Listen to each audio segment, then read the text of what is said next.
Hello बच्चों, वंदे मातरम, जय हिंद। आइए हम लोग पढ़ रहे हैं क्लास 10th की फिजिक्स। और उसमें से बच्चों हम लोगों ने क्या किया था, पहला चैप्टर जो है वो पूरा क्लियर कर लिया था।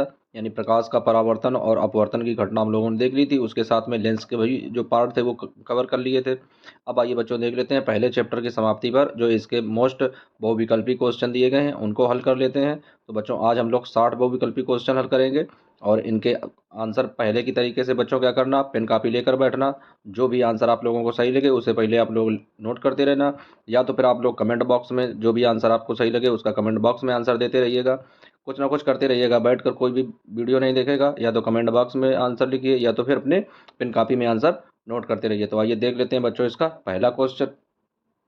तो पहला क्वेश्चन दिया गया बेटा कि प्रकाश की किरण गमन करती है, यानी जो प्रकाश की किरण होती है वह किस तरीके से गमन करती। गमन का मतलब होता है चलना, यानी प्रकाश की किरण जो है वो किस तरीके से चलती है। तो इसका पहला ऑप्शन दिया गया है सीधी रेखा में चलती है, दूसरा दिया गया है टेढ़ी रेखा में, तीसरा दिया गया है किसी भी दिशा में, और चौथा दिया गया इनमें से कोई नहीं। तो बच्चों जो आप लोगों को आंसर लगे ABCD उसे कमेंट बॉक्स में लिखिएगा, या तो फिर आप अपने कॉपी में लिखते रहिएगा। 5 सेकंड में आप लोग टाइप करिएगा, उसके बाद में हम इसका सही आंसर बताएंगे। अब आइए बच्चों देख लेते हैं इसका जो राइट आंसर है वो राइट आंसर हो जाएगा इसका ए नंबर। यानी ए नंबर राइट आंसर हो जाएगा कि प्रकाश की किरण जो है वो कैसी रेखा में चलती है, वो सीधी रेखा में चलती है। तो इसका राइट आंसर हो जाएगा ए। अब आइए देख लेते हैं इसका दूसरा क्वेश्चन।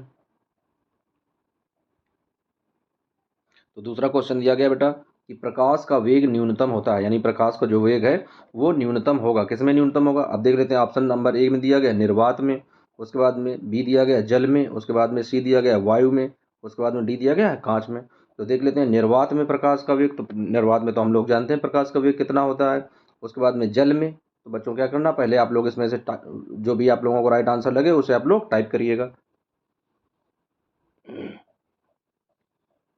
आइए अब आप लोगों को बताते हैं कि इसका राइट आंसर क्या होगा। तो बच्चों देख लेते हैं निर्वात में, तो निर्वात में तो हम लोग देख चुके हैं, निर्वात और वायु में प्रकाश का जो वेग होता है वो होता है 3 × 10⁸ मीटर प्रति सेकेंड। उसके बाद में जल में, तो जल का अपवर्तनांक हम लोग जानते हैं कि 1.33 होता है। उसके बाद में वायु का अपवर्तनांक 1 होता है। उसके बाद में दिया गया कांच, कांच का अपवर्तनांक 1.5 होता है। तो यही सबसे ज़्यादा सघन पार्ट है कांच का। तो इसका राइट आंसर हो जाएगा डी, यानी कांच में। तो प्रकाश का वेग सबसे न्यूनतम किसमें होगा, कांच में होगा। तो बच्चों इस तरीके से दो क्वेश्चन का, ये जो दूसरे क्वेश्चन का आंसर राइट आंसर है वो हो जाएगा डी। अब आइए देखते हैं इसका तीसरा क्वेश्चन। तो तीसरा क्वेश्चन दिया गया बेटा, दिया गया मोटर गाड़ी के चालक के सामने लगा रहता है। नंबर 1 समतल दर्पण, नंबर 2 उत्तल दर्पण, नंबर सी अवतल दर्पण, और नंबर डी पर है उत्तल लेंस। तो बच्चों जो आंसर सही लगे आप लोगों को टाइप करो इसको।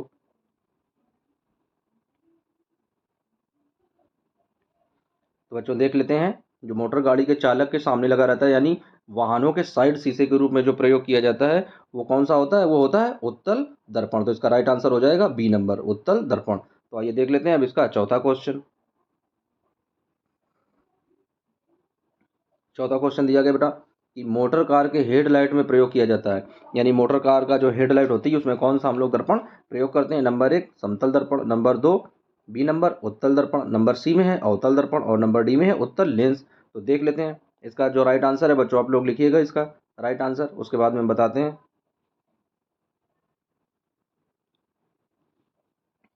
तो चौथे का जो राइट आंसर हो जाएगा वो हो जाएगा अवतल दर्पण, यानी सी नंबर इसका राइट आंसर हो जाएगा कि अवतल दर्पण, यानी मोटर कार के हेडलाइट यानी वाहनों के हेडलाइट में कौन सा दर्पण प्रयोग करते हैं, अवतल दर्पण। अब आइए देख लेते हैं पांचवा क्वेश्चन। तो पांचवा क्वेश्चन देख लेते हैं, दिया गया समतल दर्पण द्वारा बना प्रतिबिंब कैसा होता है।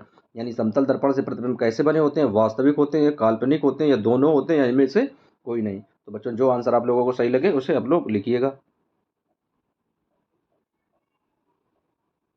अब आइए देख लेते हैं इसका राइट आंसर क्या होगा। बच्चों इसका राइट आंसर क्या होगा कि समतल दर्पण द्वारा बने प्रतिबिंब कैसे होते हैं, काल्पनिक होते हैं। तो इसका राइट आंसर हो जाएगा बी, काल्पनिक।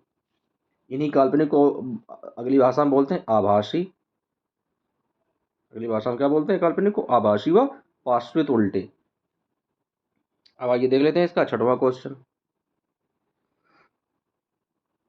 तो इसका छठवां क्वेश्चन दिया गया है कि लेंस की क्षमता का एसआई पद्धति का मात्रक है।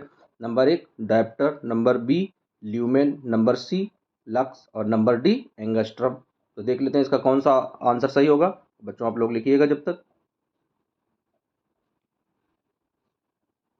तो ये देख लेते हैं इसका सही आंसर। इसका राइट आंसर, छठवें का राइट आंसर हो जाएगा ए नंबर, यानी डायोप्टर। लेंस की क्षमता का एसआई पद्धति का मात्रक होता है डायोप्टर। तो छठवें क्वेश्चन का आंसर, राइट आंसर हो जाएगा ए नंबर, यानी डायोप्टर। अब आइए देख लेते हैं सातवां क्वेश्चन। तो सातवां क्वेश्चन दिया गया, प्रकाश की किरणों का पथ दर्शाने वाले चित्रों को कहा जाता है।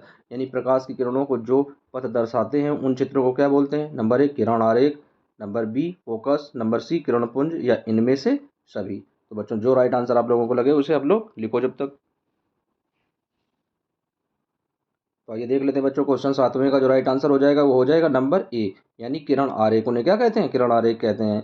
जब भी किरणें आती हैं इस तरीके से किसी गोली दर्पण पर पड़ती हैं या आपस में किरणें काटती हैं तो उनको क्या बोलते हैं? उन्हें किरण आरेख कहते हैं। तो सातवें का जो राइट आंसर होगा वो हो जाएगा ए, यानी किरण आरेख। अब आइए देख लेते हैं क्वेश्चन नंबर आठवां। तो क्वेश्चन नंबर आठवां दिया गया, 2D क्षमता वाले लेंस का फोकसांतर होगा। यानी 2D, डी ये जो है ये डायोप्टर है, यानी दो डायोप्टर क्षमता वाले लेंस का फोकस अंतर होगा। तो अब देख लेते हैं इसका। तो पहला आंसर दिया गया 20 सेंटीमीटर, दूसरा दिया गया है 30 सेंटीमीटर, तीसरा दिया गया है 40 सेंटीमीटर, और डी नंबर दिया गया है 50 सेंटीमीटर। तो देख लेते हैं इसका कौन सा आंसर सही होगा। बच्चों जो आंसर सही लगे उस आंसर को आप लोग लिखो जब तक।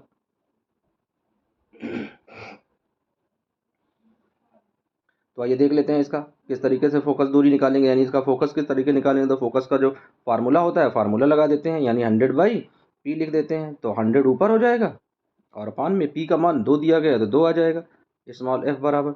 अब जब इसे कट करेंगे तो आ जाएगा 50, यानी कौन सा आंसर सही हो जाएगा? Answer number D. तो आठवें क्वेश्चन का आंसर डी राइट आंसर हो जाएगा, यानी 50 सेंटीमीटर। अब आइए देख लेते हैं इसका अगला क्वेश्चन। तो इसका अगला क्वेश्चन दिया गया है, लिखा है किसी उत्तल लेंस का फोकसांतर 50 सेंटीमीटर है तो उसकी क्षमता क्या होगी। अब उत्तल लेंस है तो उसकी क्षमता देख लेते हैं। तो क्षमता क्या दी गई है? क्षमता दी गई है 5 डायोप्टर। उसके बाद में दिया गया माइनस का 5 डायोप्टर, उसके बाद में सी में दिया गया माइनस का 2 डायोप्टर, उसके बाद में डी में दिया गया प्लस का 2 डायोप्टर। तो आइए देख लेते हैं कौन सा इसका आंसर सही होगा। बच्चों जो आंसर सही लगे उसे आप लोग टाइप करिए।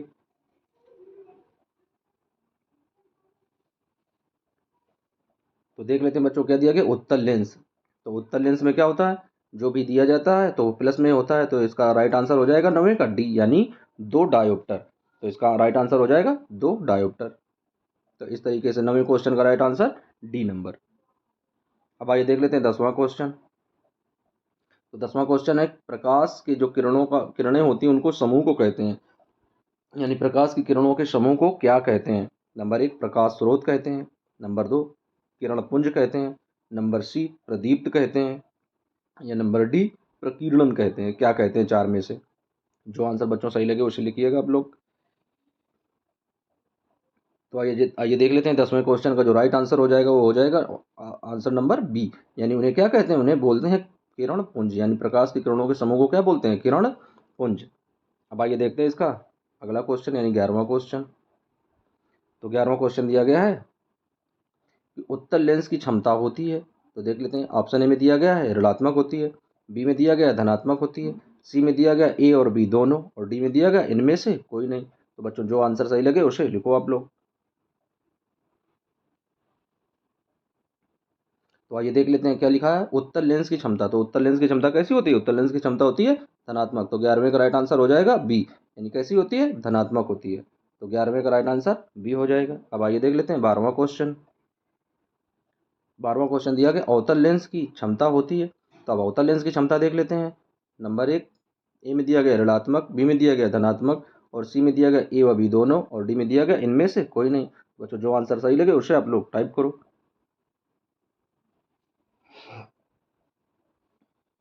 अब आइए देख लेते हैं इसका राइट आंसर। तो इसका राइट आंसर हो जाएगा ए नंबर, यानी ऋणात्मक। उत्तल लेंस की कैसी होती है? धनात्मक, और अवतल की कैसी होती है? ऋणात्मक। तो अभी इसके जस्ट पीछे हम लोग देख चुके थे उत्तल लेंस का। तो अब ये अवतल है तो अवतल में क्या हो जाएगा? ये ऋणात्मक हो जाएगा। तो 12वें का राइट आंसर ए नंबर हो जाएगा। अब आइए देख लेते हैं 13वां क्वेश्चन।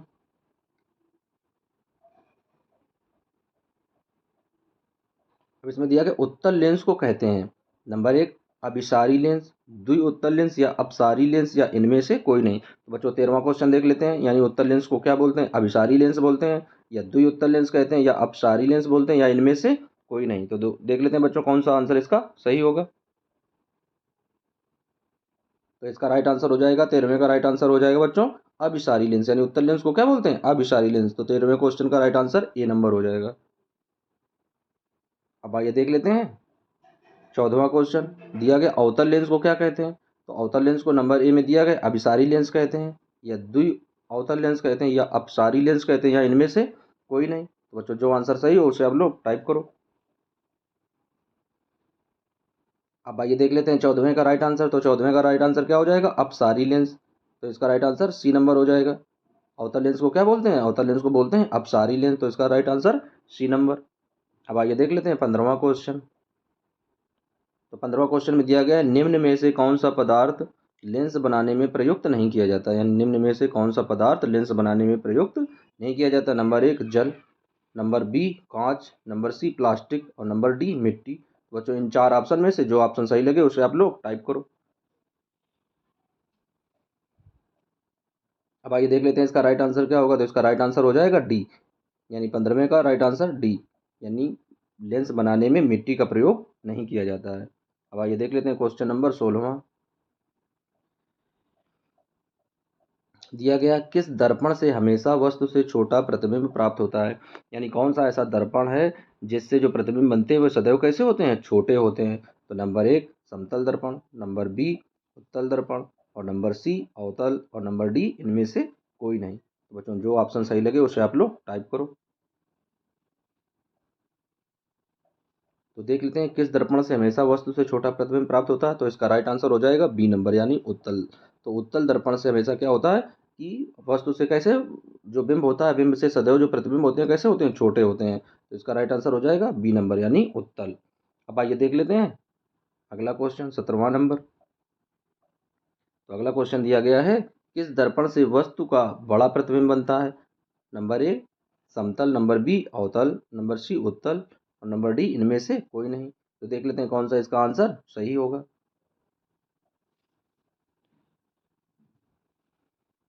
तो देख लेते हैं इसका राइट आंसर कि किस दर्पण से वस्तु का बड़ा प्रतिबिंब बनता है। तो इसका आंसर जो है हो जाएगा बी नंबर, यानी अवतल। क्योंकि इससे पहले वाले में क्या था? उत्तल। तो उत्तल में क्या था? छोटे बनते थे। तो अब ये बड़ा पूछ रहा है, बड़ा प्रतिबिंब, तो किससे बनेगा? अवतल से। तो 17वें का राइट आंसर हो जाएगा ऑप्शन बी। अब आइए देख लेते हैं अगला क्वेश्चन। तो अगला क्वेश्चन दिया गया प्रकाश के परावर्तन के कितने नियम होते हैं, यानी प्रकाश का जो परावर्तन था उसके कितने नियम थे? 1, 2, 3 या 4। तो बच्चों जो आंसर सही लगे उसे आप लोग टाइप करिएगा।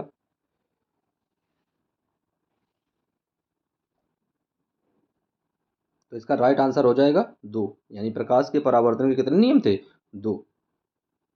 अब आइए देख लेते हैं अगला क्वेश्चन। तो अगला क्वेश्चन दिया गया है जब प्रकाश की किरण हवा से कांच में प्रवेश करती है तो वह मुड़ जाती है, यानी जब प्रकाश किरण हवा से यानी विरल माध्यम से कांच में प्रवेश करती है, यानी सघन माध्यम में प्रवेश करती है, तो क्या होता है? अभिलंब से दूर हट जाती है, अभिलंब के निकट आ जाती है, या अभिलंब के समांतर चली जाती है, या इनमें से कोई नहीं। तो जो ऑप्शन सही लगे बच्चों उसे आप लोग टाइप करो। तो आइए देख लेते हैं जब कोई प्रकाश किरण विरल माध्यम से सघन माध्यम में जाती है तो क्या होता है? अभिलंब के निकट आ जाती है, यानी अपने अभिलंब की ओर झुक जाती है। तो इसका राइट आंसर हो जाएगा बी नंबर, यानी 19वें क्वेश्चन का राइट आंसर बी। अब आइए देख लेते हैं अगला क्वेश्चन। अगला क्वेश्चन दिया गया है फोटोग्राफी कैमरा का अभिदृश्यक लेंस होता है, यानी फोटोग्राफी कैमरा में जो लेंस प्रयोग किया जाता है उसमें कौन सा लेंस लगा होता है? नंबर 1 उत्तल लेंस, नंबर 2 अवतल लेंस, नंबर सी उत्तल दर्पण, नंबर डी अवतल दर्पण। तो बच्चों जो आपसे सही लगे उसे आप लोग टाइप करो। अब आइए देख लेते हैं इसका राइट आंसर। तो फोटोग्राफी कैमरा का जो अभिदृश्यक लेंस होता है वो होता है उत्तल लेंस का। तो 20वें क्वेश्चन का राइट आंसर हो जाएगा ए नंबर। अब आइए देख लेते हैं 21वां क्वेश्चन। तो दिया गया साइड मिरर के रूप में प्रयुक्त होता है, यानी साइड शीशों के रूप में जो वाहनों में साइड शीशे लगे होते हैं उसमें कौन सा दर्पण प्रयोग होता है? यानी अवतल दर्पण, उत्तल दर्पण, या उत्तल लेंस, या प्रिज्म। जो वाहनों में साइड शीशे में जो दर्पण लगा होता है वह कैसा होता है? इन सब के तुम्हें प्रकार दिए गए बच्चों, जो आंसर सही लगे उसे आप लोग टाइप करो। तो आइए देख लेते हैं इसका राइट आंसर क्या हो जाएगा। तो इसका राइट आंसर हो जाएगा उत्तल दर्पण, यानी वाहनों के साइड शीशों के रूप में कौन सा दर्पण प्रयोग किया जाता है? उत्तल दर्पण। आइए देख लेते हैं नेक्स्ट। तो 22वां क्वेश्चन दिया गया है एक अवतल दर्पण की फोकस दूरी 10 सेंटीमीटर है तो इसकी वक्रता त्रिज्या क्या होगी? अब देख लेते हैं बच्चों क्या दिया गया है। अवतल दर्पण की फोकस दूरी दी गई है 10 सेंटीमीटर, तो इसकी वक्रता त्रिज्या निकालनी है। तो पहला ऑप्शन दिया गया है 10 सेंटीमीटर, दूसरा दिया गया है 20 सेंटीमीटर, तीसरा दिया गया है सी नंबर 5 सेंटीमीटर और डी में दिया गया है 40 सेंटीमीटर। तो ये देख लेते हैं इसका कौन सा आंसर राइट होगा। राइट आंसर टाइप करो बच्चों। अब आइए देख लेते हैं। तो दिया गया अवतल दर्पण की फोकस दूरी यानी एफ जो दिया गया है, एफ का मान दिया गया है 10 और इसका पूछ रहा है वक्रता त्रिज्या आर का मान ज्ञात करना है। तो आर का मान जब ज्ञात करते हैं तो यदि फोकस दूरी दी गई है, जब आर का मान निकालते हैं तो उसमें 2 का गुणा कर देते हैं, और जब वक्रता त्रिज्या दी हो, फोकस दूरी निकालनी हो तो 2 से भाग दे देते हैं। तो फोकस दूरी दी गई है 10 सेंटीमीटर, जब त्रिज्या निकालेंगे तो क्या करेंगे, 2 से गुणा कर देंगे, तो 10 दूनी 20। तो इसका राइट आंसर हो जाएगा बी नंबर, यानी 22वें का राइट आंसर हो जाएगा बी, 20 सेंटीमीटर। अब आइए देख लेते हैं 23वां क्वेश्चन। तो 23वां क्वेश्चन दिया गया है, निर्गत किरण एवं अभिलंब के बीच के कोण को क्या कहते हैं। यानी जब कोई किरण निकलती है और अभिलंब के बीच में बना कोण क्या कहलाता है, आपतन कोण कहलाता है, परावर्तन कोण कहलाता है, या निर्गत कोण कहलाता है, या इनमें से कोई नहीं। जब निर्गत कोण है यानी किरण कैसी है, निर्गत है और अभिलंब है, तो उसके बीच में बना कोण क्या होगा, आपतन कोण होगा, परावर्तन कोण होगा, या निर्गत कोण होगा, या इनमें से कोई नहीं। तो बच्चों जो आंसर सही लगे उसे आप लोग टाइप करिए। तो आइए देख लेते हैं 23वें का राइट आंसर। तो 23वें का राइट आंसर हो जाएगा, किरण कैसी है, निर्गत है और अभिलंब के बीच में बना कोण कैसा हो जाएगा, निर्गत कोण। तो इसका राइट आंसर हो जाएगा सी नंबर, यानी 23वें क्वेश्चन का राइट आंसर सी। अब आइए देख लेते हैं अगला क्वेश्चन। तो अगला क्वेश्चन दिया गया बच्चों, सरल सूक्ष्मदर्शी में किसका उपयोग किया जाता है। यानी जो सरल सूक्ष्मदर्शी होती है, जिसके द्वारा हम लोग छोटी छोटी चीज़ों को, यानी छोटे जो माइक्रोशेप के जो जीवाणु होते हैं, विषाणु होते हैं, उन्हें देखते हैं, तो उसमें जो दर्पण या लेंस प्रयोग किए जाते हैं वो कौन से होते हैं सरल सूक्ष्मदर्शी में। तो नंबर ए में दिया गया अवतल दर्पण, नंबर बी में दिया गया उत्तल दर्पण, नंबर सी में अवतल लेंस, या नंबर डी में उत्तल लेंस। तो बच्चों जो आंसर सही लगे उसे आप लोग टाइप करिए। अब आइए देख लेते हैं 24वें का जो राइट आंसर हो जाएगा। तो इसका राइट आंसर हो जाएगा डी नंबर, यानी सरल सूक्ष्मदर्शी में उत्तल लेंस का उपयोग किया जाता है। तो 24वें क्वेश्चन का राइट आंसर हो जाएगा डी, उत्तल लेंस। अब आइए देख लेते हैं क्वेश्चन नंबर 25। तो क्वेश्चन नंबर 25 में दिया गया, किस लेंस के द्वारा सिर्फ काल्पनिक प्रतिबिंब बनता है। यहाँ पर देख लेते हैं गलती से टाइप हो गया, तनता लिख गया है, यहाँ पर लिखेंगे बनता है, यानी यहाँ पर लिख देंगे बनता है, ये गलती से टाइप हो गया था। किस लेंस के द्वारा सिर्फ काल्पनिक प्रतिबिंब बनता है। तो देख लेते हैं उत्तल या अवतल या बाईफोकल, या इनमें से कोई नहीं। तो बच्चों जो आंसर आप लोगों को सही लगे उसे आप लोग टाइप करिए जब तक। तो ये देख लेते हैं किस लेंस के द्वारा काल्पनिक प्रतिबिंब बनते हैं। तो कौन सा लेंस होता है, वह लेंस होता है अवतल लेंस। तो इसका राइट आंसर हो जाएगा बी नंबर की, अवतल लेंस से सदैव कैसे प्रतिबिंब बनते हैं, काल्पनिक बनते हैं। अब आइए देख लेते हैं अगला क्वेश्चन। तो अगला क्वेश्चन दिया गया है, परावर्तन के नियम से निर्धारित होता है। यानी परावर्तन का जो नियम हम लोगों ने पढ़ा था उसमें क्या था, आपतन कोण बराबर परावर्तन कोण, या परावर्तन कोण बराबर अपवर्तन कोण, या आपतन कोण बराबर विचलन कोण, या इनमें से कोई नहीं। तो जो आंसर सही लगे बच्चों उस आंसर को आप लोग लिखिएगा।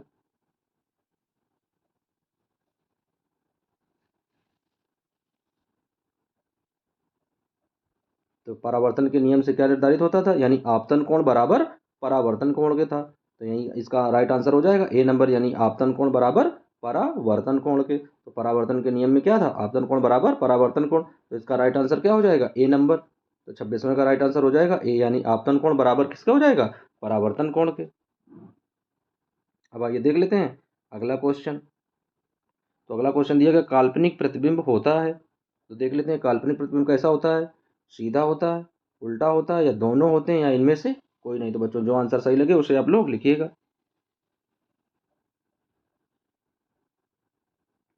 तो देख लेते हैं बच्चों इसका राइट आंसर क्या होगा, काल्पनिक प्रतिबिंब। तो काल्पनिक को क्या बोलते हैं, काल्पनिक को बोलते हैं आभासी, आभासी। अब आप लोगों को आसानी होगी इस क्वेश्चन का आंसर देने में। तो आभासी और कैसे होते हैं, सीधे होते हैं। तो इसका राइट आंसर क्या हो जाएगा, ए। तो 27वें का राइट आंसर हो जाएगा ए नंबर। अब आइए देख लेते हैं अगला क्वेश्चन। तो अगला क्वेश्चन दिया गया है, लेंस में मुख्य फोकस की संख्या कितनी होती है। यानी लेंस में जो मुख्य फोकस होते हैं उनकी संख्या कितनी होती है, दो होती है, एक होती है, तीन होती है, या कोई नहीं। तो बच्चों जो आंसर सही लगे उसे आप लोग लिखिएगा।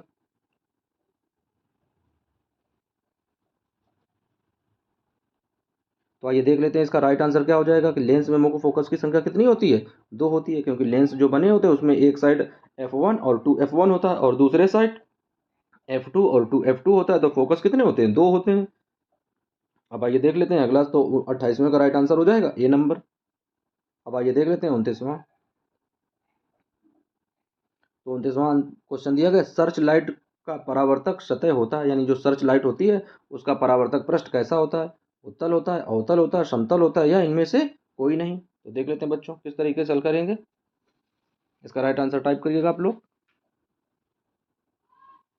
तो आइए देख लेते हैं अब इसका 29वें का जो राइट आंसर हो जाएगा कैसा हो जाएगा, तो इसका राइट आंसर है अवतल, यानी बी नंबर। तो 29वें का राइट आंसर हो जाएगा बी नंबर, अवतल। अब आइए देख लेते हैं क्वेश्चन नंबर 30वां। दाढ़ी बनाने में कौन सा प्रयोग दर्पण प्रयुक्त किया जाता है, यानी दाढ़ी बनाने में कौन सा, यानी नाई की दुकान में जो दर्पण लगे होते हैं वो कौन से होते हैं, समतल होते हैं, उत्तल होते हैं, अवतल होते हैं, या इनमें से कोई नहीं। तो बच्चों टाइप करिएगा आंसर। तो देख लेते हैं 30वें का जो राइट आंसर है वो कौन सा हो जाएगा, अवतल। तो इसका राइट आंसर हो जाएगा सी नंबर, यानी अवतल दर्पण। अब आइए देख लेते हैं अगला क्वेश्चन। तो अगला क्वेश्चन दिया गया है, एक उत्तल लेंस की क्षमता एक डायोप्टर है, तो उस लेंस की फोकस दूरी क्या होगी। तो आइए देख लेते हैं कैसा लेंस है, लेंस है उत्तल लेंस, तो इसकी क्षमता कितनी, एक डायोप्टर है, तो उस लेंस की फोकस दूरी कितनी हो जाएगी, प्लस का 10 सेंटीमीटर, माइनस का 10 सेंटीमीटर, प्लस का 100 सेंटीमीटर, या माइनस का 100 सेंटीमीटर। तो देख लेते हैं कौन सा आंसर इसका सही होगा। बच्चों जो आंसर सही लगे उसे आप लोग टाइप करिए। तो देख लेते हैं उत्तल लेंस की क्षमता एक डायोप्टर है, तो उसकी फोकस दूरी कितनी हो जाएगी, प्लस का 100 सेंटीमीटर। तो इसका राइट आंसर हो जाएगा सी नंबर, यानी क्वेश्चन नंबर 31 का राइट आंसर सी। अब आइए देख लेते हैं अगला क्वेश्चन, यानी क्वेश्चन दिया गया है 32वां। देखा किसी गोली दर्पण तथा किसी पतले गोली लेंस दोनों की फोकस दूरियां -15 सेंटीमीटर हैं, तो दर्पण तथा लेंस संभवतः होंगे। फिर एक बार पढ़ लेते हैं क्वेश्चन, किसी गोली दर्पण तथा किसी पतले गोली लेंस जिसकी दोनों की यानी फोकस दूरियां -15 सेंटीमीटर हैं, तो दर्पण तथा लेंस संभवतः कैसे होंगे। ए में दिया गया दोनों अवतल होंगे, बी में दिया गया दोनों उत्तल होंगे, सी में दिया गया दर्पण अवतल तथा लेंस उत्तल होगा, डी में दिया गया दर्पण उत्तल तथा लेंस अवतल होगा। तो बच्चों जो आंसर सही लगे आप लोग उसे टाइप करिएगा।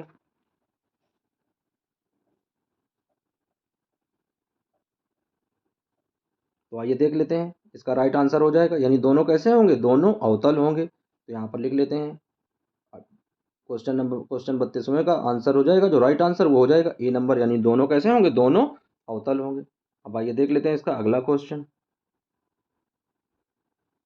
बच्चों इसका अगला क्वेश्चन दिया गया, प्रकाश के अपवर्तन के कितने नियम होते हैं।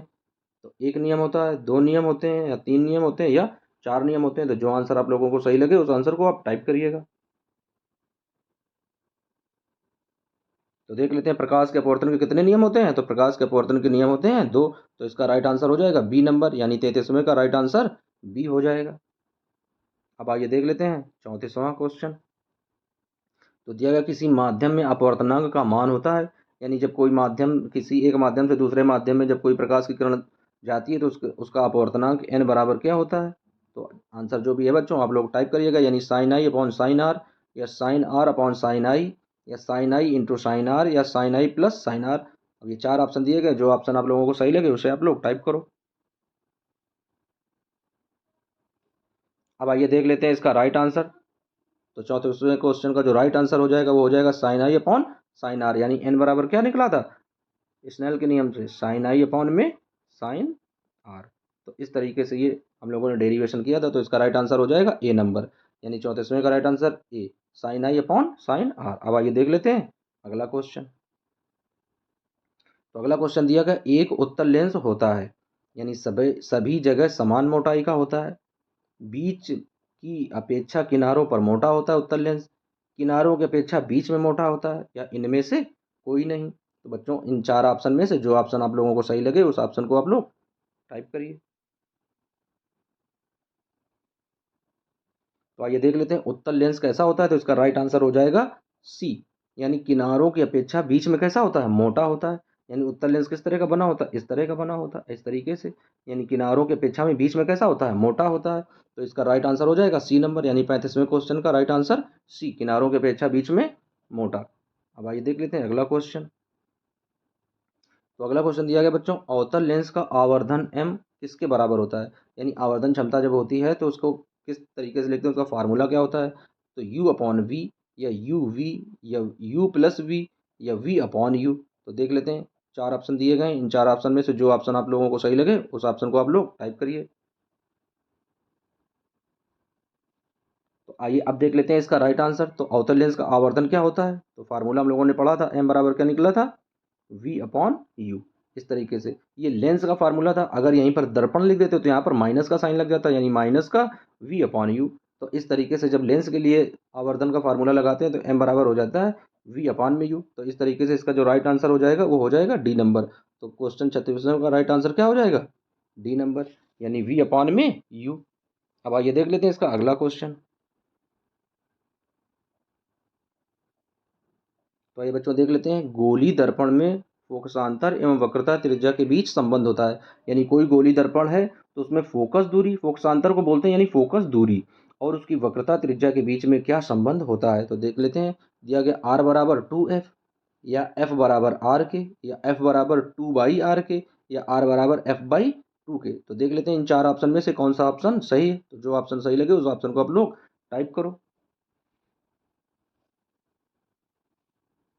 तो आइए देख लेते हैं, यानी वक्रता त्रिज्या और फोकस दूरी में क्या संबंध होता है। तो उसका संबंध होता है एफ बराबर r/2। तो जब r का मान निकालेंगे तो इस 2 का इधर गुणा हो जाएगा, यानी 2f हो जाएगा। वही ये दिया गया r बराबर 2f। तो इसका राइट आंसर हो जाएगा ए नंबर, यानी किसी गोली दर्पण में फोकसांतर एवं वक्रता त्रिज्या के बीच संबंध होता है r बराबर 2f। तो इसका राइट आंसर हो जाएगा ए नंबर, यानी 37वें क्वेश्चन का राइट आंसर ए नंबर। अब आइए देख लेते हैं क्वेश्चन 38। अब दिया गया सोलर कुकर में प्रयोग किया जाता है। देखो कितना आसान और इजी क्वेश्चन है। अवतल दर्पण प्रयोग किया जाता है, उत्तल दर्पण प्रयोग किया जाता है, या समतल दर्पण प्रयोग किया जाता है। उत्तल तथा अवतल दोनों दर्पण प्रयोग किए जाते हैं। तो बच्चों ये तो हमने आप लोगों को एग्जाम्पल में भी लिखाया था। तो चार ऑप्शन में जो ऑप्शन सही लगे उस ऑप्शन को आप लोग टाइप करिए। तो आइए अब देख लेते हैं इसका राइट आंसर। तो हम लोगों ने पढ़ा था कि सोलर कुकर में किस दर्पण का प्रयोग करते हैं, अवतल दर्पण का प्रयोग। तो इसका राइट आंसर हो जाएगा ए नंबर, यानी सोलर कुकर में कौन सा दर्पण प्रयोग किया जाता है, अवतल। तो यहाँ पर इसका राइट आंसर हो जाएगा ए नंबर, अवतल दर्पण। अब आइए देख लेते हैं अगला क्वेश्चन। बच्चों अगला क्वेश्चन दिया गया है कि उत्तल लेंस में बना प्रतिबिंब होता है, यानी उत्तल लेंस से किस तरीके के प्रतिबिंब बनते हैं। तो पहला दिया गया आभासी एवं सीधा, वास्तविक एवं उल्टा, वास्तविक और सीधा, या इनमें से कोई नहीं। तो बच्चों चार ऑप्शन में जो ऑप्शन सही लगे उस ऑप्शन को आप लोग टाइप करो। अब आइए देख लेते हैं उत्तल लेंस से किस तरह के प्रतिबिंब बनते हैं। तो उत्तल लेंस से प्रतिबिंब जो बनते हैं वो कैसे होते हैं, वास्तविक एवं उल्टे होते हैं। तो इसका राइट आंसर हो जाएगा बी नंबर, यानी 39वें नंबर का राइट आंसर बी। यानी इस तरीके से इसका जब राइट आंसर लिखेंगे तो आ जाएगा बी, वास्तविक और उल्टा। तो बी नंबर इसका सही हो जाएगा। अब आइए देख लेते हैं अगला क्वेश्चन।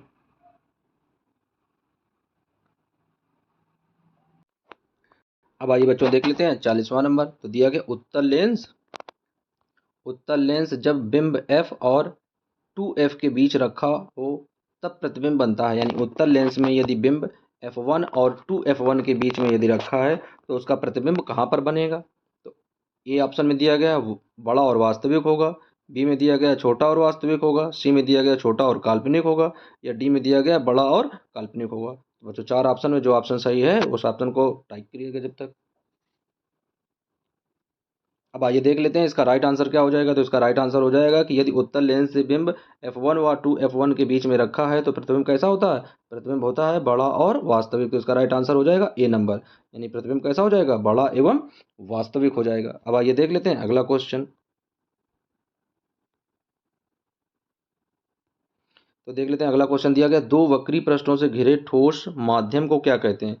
यानी जो पृष्ठ दो वक्री पृष्ठों से जो घिरा हुआ ठोस माध्यम होता है उसे क्या बोलते हैं, उसे बोलते हैं गोली दर्पण, या उसे त्रिज्या बोलते हैं, या उसे गोली लेंस बोलते हैं, या उसे समतल दर्पण बोलते हैं। तो इन चार ऑप्शन में जो ऑप्शन सही है उस ऑप्शन को टिक करो। तो बच्चों हम लोगों ने पढ़ा था, लेंस की परिभाषा पढ़ी थी। लेंस की परिभाषा क्या थी कि दो वक्री पृष्ठों से घिरे हुए जो भी घिरा हुआ पृष्ठ होता है उसे क्या बोलते हैं, गोली लेंस बोलते हैं। तो इस तरीके से इसका राइट आंसर हो जाएगा सी नंबर, कि दो वक्री पृष्ठों से घिरे हुए ठोस माध्यम को क्या बोलते हैं, गोली लेंस बोलते हैं। अब आइए देख लेते हैं अगला क्वेश्चन। तो अगला क्वेश्चन दिया गया है, वह गोली दर्पण जो बाहर की तरफ वक्रित हो वह कहलाता है। यानी वह गोली दर्पण जो बाहर की तरफ वक्रित हो वह कौन सा दर्पण होता है? अवतल दर्पण, समतल दर्पण, उत्तल दर्पण या इनमें से कोई नहीं। तो जो ऑप्शन सही है उस ऑप्शन को आप लोग टिक करो। अब आइए देख लेते हैं इसका राइट आंसर। तो क्या दिया गया? वह गोली दर्पण जो बाहर की तरफ वक्रित हो। यानी वक्रित कैसा हो? बाहर की तरफ। तो वह दर्पण कौन सा हो जाता है? वह दर्पण हो जाता है उत्तल दर्पण। तो इसका राइट आंसर हो जाएगा सी नंबर, यानी 42वें क्वेश्चन का राइट आंसर सी, उत्तल दर्पण। अब आइए देख लेते हैं अगला क्वेश्चन। तो अगला क्वेश्चन दिया गया है, गोली दर्पण के परावर्तक पृष्ठ के केंद्र को दर्पण कहा जाता है। यानी गोली दर्पण के जो परावर्तक पृष्ठ का केंद्र है उसे दर्पण का क्या बोलते हैं? उसे दर्पण का मध्य बोलते हैं, ध्रुव बोलते हैं, गोलार्ध बोलते हैं या अक्ष बोलते हैं। यानी कोई भी गोली दर्पण है उसका जो परावर्तक पृष्ठ होता है यानी जो द्वारक होता है उसका जो मध्य बिंदु होता है उस मध्य बिंदु को क्या बोलते हैं? मध्य बोलते हैं, ध्रुव बोलते हैं, गोलार्ध बोलते हैं या अक्ष बोलते हैं। तो जो ऑप्शन सही है उस ऑप्शन को टिक करिएगा। तो आइए देख लेते हैं इसका राइट आंसर। बच्चों कोई भी गोली दर्पण का जो द्वारक होता है, देख लेते हैं एक छोटा सा द्वारक बना के। इस तरीके से ये एक छोटा सा द्वारक है। इस तरीके से हम लोगों ने बनाया था, इसे पढ़ा था एम एन करके। और यहाँ का जो ये बीच का भाग था जिसे पी से लिखते थे, तो ये पी क्या कहलाता था? ये भी उस दर्पण का क्या कहलाता था? ध्रुव कहलाता था। तो इसका राइट आंसर क्या हो जाएगा? बी नंबर, यानी 43वें क्वेश्चन का राइट आंसर हो जाएगा बी, यानी उसे क्या बोलते हैं? उसे ध्रुव बोलते हैं। अब आइए देख लेते हैं अगला क्वेश्चन। तो अगला क्वेश्चन दिया गया, किसी लेंस द्वारा उत्पन्न आवर्धन का एसआई पद्धति का मात्रक क्या होगा? तो देख लेते हैं, मीटर होगा, सेंटीमीटर होगा, मिलीमीटर होगा या मात्रक विहीन होगा। तो अब देख लेते हैं इसका आंसर, कौन सा आंसर सही होगा। तो बच्चों जो आंसर सही लगे उस आंसर को आप लोग टाइप करो।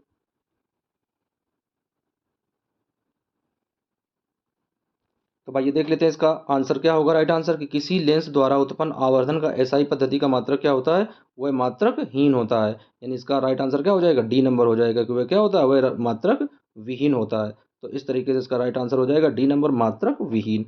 अब आइए देख लेते हैं अगला क्वेश्चन। तो अगला क्वेश्चन दिया गया है, लेंस के केंद्रीय बिंदु को क्या कहते हैं? यानी लेंस का जो केंद्र का बिंदु होता है उसे क्या बोलते हैं? वक्रता केंद्र बोलते हैं, प्रकाशिक केंद्र बोलते हैं, द्वारक केंद्र बोलते हैं या अक्ष केंद्र बोलते हैं। तो ए बी सी डी, जो भी ऑप्शन सही लगे उस ऑप्शन को आप लोग टाइप करते रहिएगा, या तो कमेंट बॉक्स में टाइप करते रहिएगा या तो आप अपने पिन कॉपी से उसमें टक लगाते रहिएगा कि कितने क्वेश्चन आप लोगों के सही निकले। उसके बाद में गणना करिएगा और जितने भी क्वेश्चन सही हो उन्हें कमेंट में जरूर लिखकर बताइएगा कि कितने किसके क्वेश्चन सही निकले हैं। तो आइए बच्चों देख लेते हैं इसका राइट आंसर क्या हो जाएगा। तो लेंस के केंद्रीय बिंदु को क्या बोलते हैं? प्रकाशिक केंद्र बोलते हैं। तो इसका राइट आंसर हो जाएगा बी नंबर, यानी 45 का राइट आंसर बी। भाई देख लेते हैं अगला क्वेश्चन। तो अगला क्वेश्चन दिया गया है, किसी शब्दकोश में पाए गए छोटे अक्षरों को पढ़ते समय आप निम्न में से कौन सा लेंस पसंद करेंगे? यानी किसी शब्दकोश में पाए गए छोटे अक्षरों को पढ़ते समय आप किस प्रकार के लेंस का प्रयोग करेंगे? तो देख लेते हैं। पहला ऑप्शन दिया गया है 50 सेंटीमीटर फोकस दूरी का अवतल लेंस, या 50 सेंटीमीटर फोकस दूरी का उत्तल लेंस, या 5 सेंटीमीटर फोकस दूरी का अवतल लेंस, या 5 सेंटीमीटर फोकस दूरी का उत्तल लेंस। तो देख लेते हैं कौन सा ऑप्शन इसका सही होगा।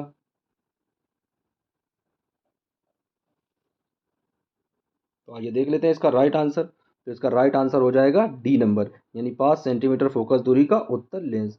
तो 46वें क्वेश्चन का राइट आंसर हो जाएगा डी नंबर। अब आइए देख लेते हैं अगला क्वेश्चन। तो अगला क्वेश्चन दिया गया है, इनमें से दर्पण सूत्र कौन सा? देखो कितना इजी क्वेश्चन है, दर्पण सूत्र पूछ रहा है। तो दर्पण सूत्र पहला क्या दिया गया? 1/v plus 1/u equal to 1/f, यानी या तो ये आंसर सही है, या तो 1/u minus 1/v equal to 1/f, या तो ये वाला सही है।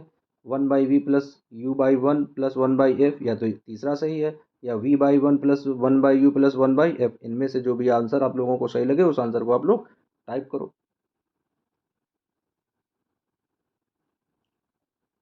अब आइए देख लेते हैं इसका राइट आंसर। तो इनमें से राइट आंसर क्या है? तो इसका राइट आंसर देख लेते हैं।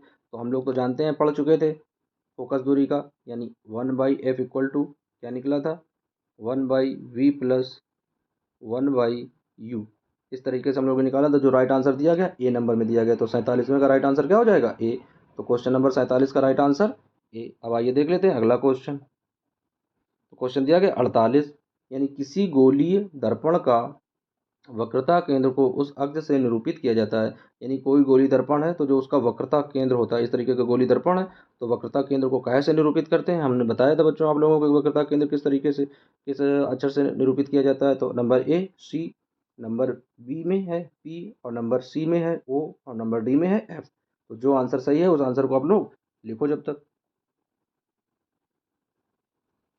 अब आइए बच्चों देख लेते हैं इसका राइट आंसर। तो हम लोग पढ़ चुके थे कि वक्रता केंद्र काय से प्रदर्शित किया जाता है, वक्रता केंद्र सी से प्रदर्शित किया जाता है। तो इसका राइट आंसर हो जाएगा ए नंबर, यानी वक्रता केंद्र को काय से प्रदर्शित करते हैं, सी से। तो इसका राइट आंसर हो जाएगा सी। अब आइए देख लेते हैं अगला क्वेश्चन,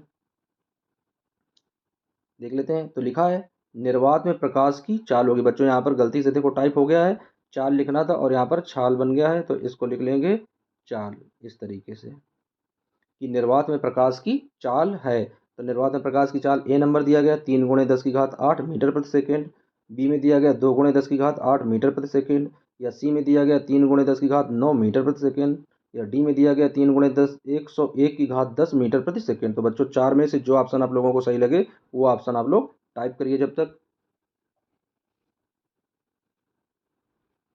अब आइए देख लेते हैं बच्चों, इसका जो राइट आंसर होगा वो हो जाएगा कि प्रकाश की चाल निर्वात में कितनी हम लोगों ने पढ़ी थी 3 × 10⁸ और मीटर प्रति सेकेंड। तो इसका राइट आंसर हो जाएगा ए नंबर। तो 49वें का राइट आंसर ए, यानी 3 × 10⁸ मीटर प्रति सेकेंड।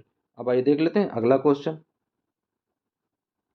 जो क्वेश्चन दिया गया 50 नंबर, लिखा दंत विशेषज्ञ मरीजों के दांतों का बड़ा प्रतिबिंब देखने के लिए किस दर्पण का उपयोग किया जाता है। देखो ये भी हमने एग्जाम्पल में लिखवाया था। तो नंबर ए में दिया गया अवतल दर्पण, बी में दिया गया समतल दर्पण, सी में दिया गया उत्तल दर्पण, या डी में दिया गया सभी।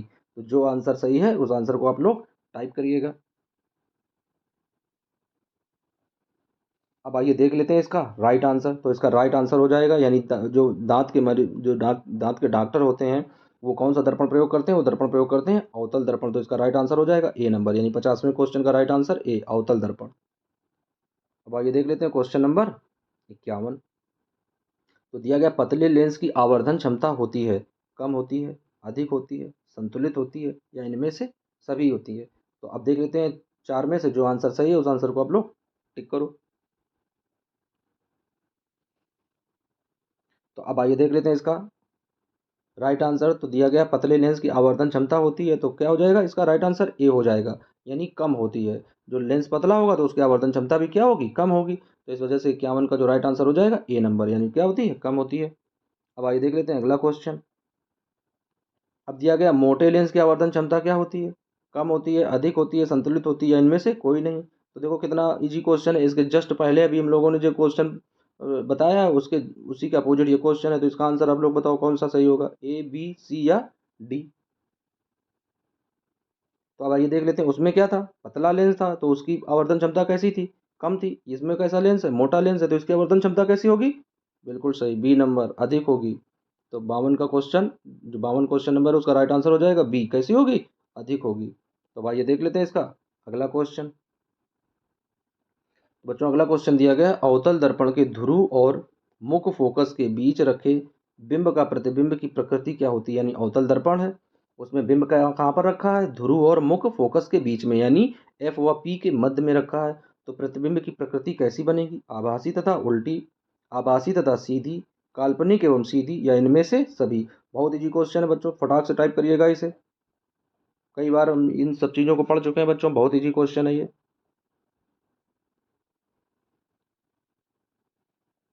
अब आइए देख लेते हैं कि यदि अवतल दर्पण पर बिंब कहाँ पर होगा, एफ व पी के मध्य होगा।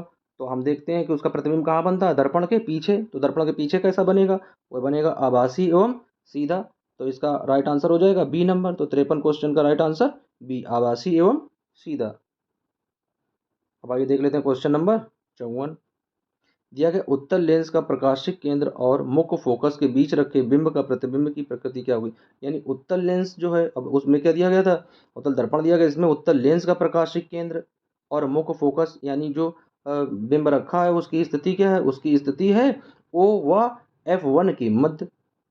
तो ओ और F1 के मध्य जब बिंब रखा है तो उसका प्रतिबिंब कैसा होगा, आभासी तथा उल्टा होगा, आभासी तथा सीधा होगा, काल्पनिक तथा सीधा होगा, या इनमें से कोई नहीं। तो जो आंसर सही है उस आंसर को आप लोग टाइप करो बच्चों। तो भाई ये देख लेते हैं इसका राइट आंसर क्या हो जाएगा। यानी उत्तल लेंस का प्रकाशिक केंद्र और फोकस के बीच जब बिंब रखते हैं तो उसका राइट आंसर क्या हो जाएगा। तो इसका हो जाएगा प्रतिबिंब कैसा बनता, आभासी एवं सीधा। और ये कहाँ, क्योंकि हम रेखाओं को क्या करते थे, डैश डैश करके पीछे बढ़ाते थे तो वो कैसी हो जाती थी, आभासी एवं सीधी। तो इसका राइट आंसर हो जाएगा बी नंबर। तो 54 क्वेश्चन का राइट आंसर बी। अब आइए देख लेते हैं क्वेश्चन नंबर 55। तो दिया गया अवतल दर्पण के मुख्य फोकस पर रखे बिंब का प्रतिबिंब की स्थिति क्या होती है। यानी अवतल दर्पण के जो मुख्य फोकस पर कोई बिंब है तो उसके प्रतिबिंब की स्थिति कहाँ पर होती है। तो देख लेते हैं, वक्रता केंद्र पर, मध्य बिंदु पर, या अनंत पर, या इनमें से सभी पर। तो जो आंसर सही है उस आंसर को बच्चों आप लोग टाइप करिए। तो देख लेते हैं, जब अवतल दर्पण पर बिंब कहाँ पर होता है, फोकस पर होता है, तो उसका प्रतिबिंब कहाँ पर बनता है, अनंत पर। ये हम लोग कई बार किरण आरेख द्वारा समझ चुके थे। तो इसका राइट आंसर हो जाएगा सी नंबर। यानी 55 क्वेश्चन का राइट आंसर सी कहाँ पर बनेगा, अनंत पर बनेगा। तो अब आइए देख लेते हैं क्वेश्चन नंबर 56। उत्तल लेंस के मुख्य फोकस पर रखे प्रतिबिंब की स्थिति होती है। यानी उत्तल लेंस के मुख्य फोकस पर, यानी उत्तल लेंस है तो बिंब कहाँ पर रखा है, F1 पर। तो प्रतिबिंब कैसा होगा, वक्रता केंद्र पर होगा, फोकस एवं वक्रता केंद्र के बीच में होगा, या अनंत पर होगा, ध्रुव तथा वक्रता केंद्र के बीच में होगा। बच्चों जो आंसर सही है उस आंसर को टाइप करिए। तो आइए देख लेते हैं, उत्तल लेंस के यदि फोकस पर बिंब होगा यानी F1 पर यदि बिंब होगा, तो हमने देखा था कि ये जब यदि बिंब की स्थिति F1 पर है तो प्रतिबिंब की स्थिति कहाँ पर हो जाएगी, अनंत पर। तो इसका राइट आंसर हो जाएगा सी नंबर। तो 56 का राइट आंसर सी नंबर, यानी प्रतिबिंब कहाँ पर बनेगा जाकर, अनंत पर बनेगा जाकर। अब आइए देख लेते हैं इसका अगला क्वेश्चन। तो अगला क्वेश्चन दिया गया है, अवतल लेंस के मुख्य फोकस पर रखे बिंब का प्रतिबिंब की स्थिति क्या होगी। यानी अब इसमें अवतल लेंस दिया गया और मुख्य फोकस पर रखे बिंब का प्रतिबिंब की स्थिति क्या होगी। यहाँ फोकस पर रखा है तो देख लेते हैं, फोकस एवं वक्रता केंद्र के बीच में, प्रकाशिक केंद्र और फोकस के बीच में, ध्रुव एवं वक्रता केंद्र के बीच में, या इनमें से कोई नहीं। बहुत ईजी क्वेश्चन है, टाइप करिएगा फटाक से बच्चों।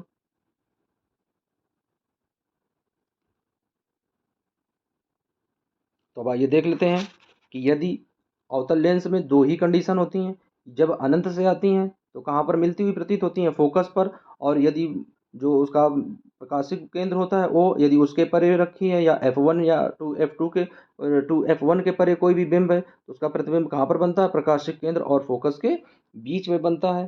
तो इस तरीके से इसका राइट आंसर हो जाएगा बी नंबर, यानी प्रकाशिक केंद्र और फोकस के बीच में। तो 57 आंसर का क्वेश्चन नंबर जो है बी राइट आंसर हो जाएगा। अब आइए देख लेते हैं 58 क्वेश्चन नंबर। तो दिया गया अवतल लेंस के सामने अनंत पर रखे बिंब का प्रतिबिंब कहाँ पर बनेगा। बहुत ज़्यादा इजी क्वेश्चन है। अवतल लेंस के सामने बिंब कहाँ पर है, अनंत पर। तो उसका प्रतिबिंब कहाँ पर आएगा, वक्रता केंद्र पर आएगा, फोकस पर आएगा, अनंत पर जाएगा, या ध्रुव पर जाएगा। तो फटाक से बच्चों टाइप करो, बिल्कुल इजी क्वेश्चन है एकदम।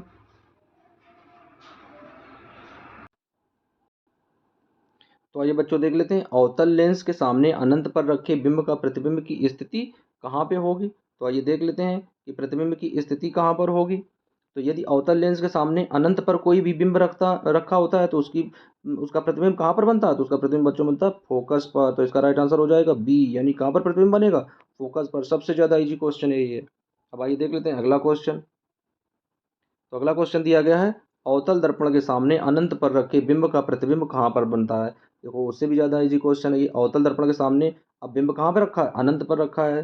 तो अनंत दर्पण के सामने अनंत पर रखे बिंब का प्रतिबिंब कहाँ पर बनेगा। तो बिल्कुल इजी क्वेश्चन है बच्चों, टाइप करिएगा जो भी आंसर सही है। यानी वक्रता केंद्र पर बनेगा, अनंत पर बनेगा, ध्रुव पर बनेगा, या फोकस पर बनेगा। तो आइए देख लेते हैं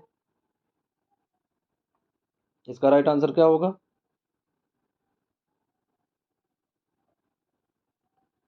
तो अभी आइए देख लेते हैं, यदि अवतल दर्पण के सामने अनंत पर रखे बिंब का प्रतिबिंब, यानी अनंत पर रखे बिंब, यानी बिंब कहाँ पर है, अनंत पर है। तो अवतल दर्पण के सामने जब अनंत पर बिंब होगा तो उसका प्रतिबिंब कहाँ पर बनेगा, उसका प्रतिबिंब बनेगा फोकस पर। जाहिर सी बात है, यदि अवतल दर्पण के सामने अनंत पर रखा है बिंब तो उसका प्रतिबिंब कहाँ पर आएगा, फोकस पर आएगा। तो उसका राइट आंसर हो जाएगा डी। तो 59 का राइट आंसर हो जाएगा डी, यानी फोकस पर। अब आइए देख लेते हैं अगला क्वेश्चन। अगला क्वेश्चन दिया गया कि लेंस के प्रकाशिक केंद्र से गुजरने वाली प्रकाश किरणें अपवर्तन के पश्चात, यानी कोई लेंस है तो लेंस से जो भी प्रकाशिक किरणें गुजरती हैं वो अपवर्तन के पश्चात क्या होता है, विचलन के साथ निकलती हैं, सात रंगों में विभक्त हो जाती हैं, या बिना विचलन के निर्गत हो जाती हैं, या इनमें से कोई नहीं। बच्चों जो आंसर सही है उस आंसर को आप लोग टाइप करिएगा।